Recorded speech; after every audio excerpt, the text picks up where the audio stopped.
Subscribe कीजिए हमारे channel नूर रज़ा को और बेल आइकन को प्रेस कीजिए जिससे आपको हमारी न्यू वीडियो की नोटिफिकेशन मिलती रहे।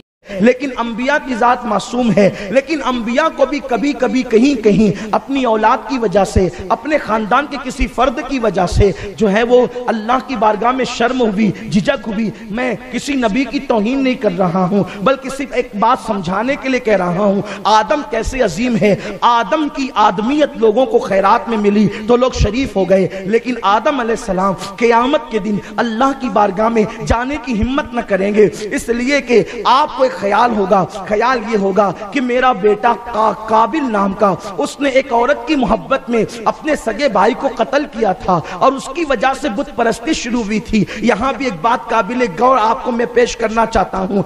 दुनिया के अंदर सबसे पहला झगड़ा एक औरत के हुस्न की बुनियाद पर लड़ा गया। सबसे पहली बुत परस्ती एक औरत के हुस्न की बुनियाद पर हुई। सबसे पहले बाप की नाफरमानी औरत के हुस्न की बुनियाद पर हुई। सबसे पहले अल्लाह की नाफरमानी औरत के हुस्न की बुनियाद पे हुई। सबसे पहले शरीयत के कानून को पीठ के पीछे एक औरत के हुस्न की बुनियाद पर डाला गया। काश के मेरी कौम के जवान समझते और वो यूट्यूब पर और फेसबुक पर और वो मोबाइल पर या अपने गली मोहल्लों के अंदर किसी से अपनी आंख न लड़ाते। आजकल के नौजवान माअज़ल्लाह जहां पर लड़कियों का हुस्न देखा वहीं पर ढेर हो जाते हैं। कोई फोन पर गुफ्तगू कर रहा है, कोई नाजायज ताल्लुकात कायम कर रहा है, कोई कुछ कर रहा है, कोई कुछ कर रहा है। अच्छी तरह याद रखो, अपनी नजरों की हिफाजत करो।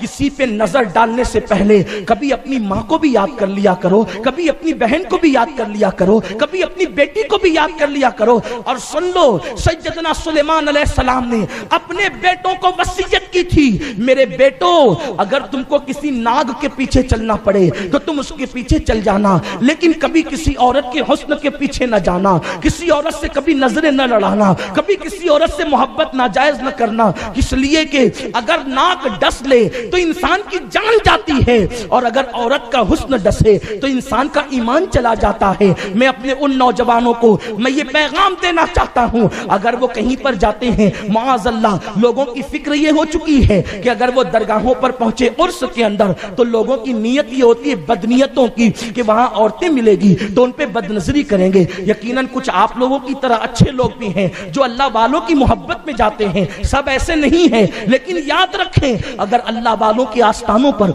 आप इस तरह गए बदनीयती लेकर के तो दुनिया भी तबाह हो जाएगी, आखिरत भी तबाह हो जाएगी। कुछ लोग माह मुहर्रमुल हराम की 9 और 10 तारीख को इसलिए घूमने निकलते हैं, चल यार औरतें मिलेंगी तो धक्के देंगे। मैं तुमसे पूछना चाहता हूं, ये जो कुर्बानी हम बता रहे हैं इमाम अली मकाम की, क्यों बता रहे हैं? ताकि तुम महसूस करो ये अजान, ये नमाज, ये कुरान हमारे घर तक पहुंचाने के लिए खानदान नबूवत के लोगों की कुर्बानी कितनी बड़ी है। उस कुर्बानी को भुला दोगे तो दुनिया तुम्हें सफ़े हस्ती से मिटा देगी। इसलिए याद रखना, अपनी आंखों की हिफाजत करना, अपने अंदर तकद्दुस पैदा करना। तो अर्ज ये कर रहा था, जनाब आदम अलैहिस्सलाम जो है रब की बारगाह में क़यामत के दिन जाने में इसलिए शर्माएंगे कि मेरा बेटा काबिल जो है उसने अपने भाई को कत्ल किया, उसने बुत परस्ती की बुनियाद रखी, इसलिए एक बेटे की वजह से देखिए हजरत आदम शर्मा रहे हैं।